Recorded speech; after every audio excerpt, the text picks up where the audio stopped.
Airbus Carnival Exhibition Tiruvannamalai சீலவராய விமானப்படை தளத்தில் நடைபெற உள்ளது.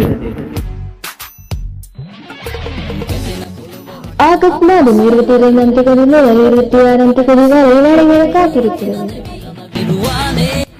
விமான சாகச காட்சிகள், படை வீரர்களின் அணிவகுப்பு, மோட்டார் சைக்கிள் சாகச நிகழ்ச்சி, நாய்களினுடைய சாகச கல்வி சார்ந்த விமான கண்காட்சிகளை கண்களிக்க முடியும். இலங்கையின் முன்னணி இசைக்குழுவினுடைய பிரம்மாண்டமான இசை நிகழ்ச்சி, இன்னும் பல நாட்டு முன்னணி பாடல்கள் கலந்து சிறப்பிக்கும் இசை நிகழ்ச்சியும்